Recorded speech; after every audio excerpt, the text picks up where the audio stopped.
Now let's talk about one of the biggest lies we tell ourselves. That's just how I am. No, it's not. That's not authenticity. That is unprocessed pain. Nobody wants to be guarded, mad, or defensive all the time. Nobody wants to feel cold, aggressive, or hard. That's not personality. That's protection. When I see someone who's always angry, I don't see a bad person. I see a giant cut, a bleeding wound. And all that rage, that's the Band-Aid. It's not healing the wound. It's just covering it with attitude. And guess what?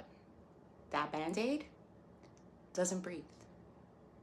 Because somewhere along the way, they were taught that anger was safer than vulnerability. That being tough meant no one could hurt them again. But the truth is, the hurt is still there. It's just buried, running the show from backstage. I know this because I lived it. And one day I got tired of being angry at the world, tired of carrying guilt in my bones, but most of all, I got tired of being angry at myself all the time. That kind of self-anger doesn't show up loud. It shows up in silence, in the way I denied myself joy, in the way I sabotaged good things, in the way I kept choosing pain because I thought that's all I was worthy of, but I was wrong. And healing showed me that. Since 2020, I've been on this journey, mind, body, and spirit, as most of you know. And what I started as just trying to feel better became a complete excavation of who I thought I was. I used to believe in the mind, body, and spirit, and I understood them as three distinct bodies. And that made all the sense to me, and it still does. That trinity guided the beginning of my healing. But the deeper I went as a full-time student in this earth school, I was introduced to something more expansive, the concept of 5 bodies. And when I tell you, that blew mine. Let me break it down. There's the physical body, which is the vessel, the mental body, your thoughts and patterns, the emotional body, your feelings and suppressed pain, the energetic body, which is your frequency, your vibes, and the spiritual body, your soul, your higher knowing. Some even say DNA itself is a body, holding memory, trauma, and wisdom across generations. And I believe that because I felt it. Your pain isn't always yours.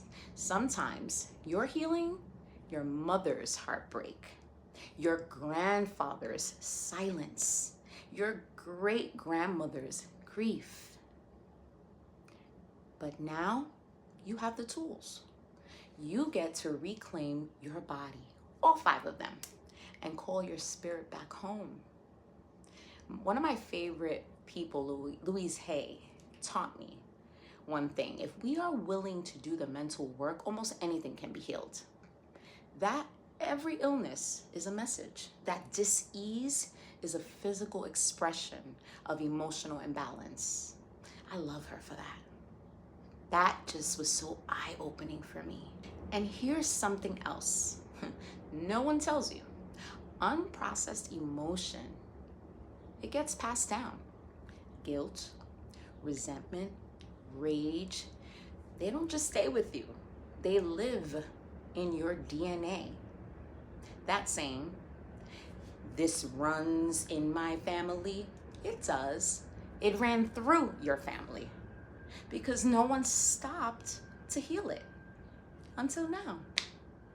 You can be the one. You can choose to unpack it, process it, release it. You get to say, this ends with me.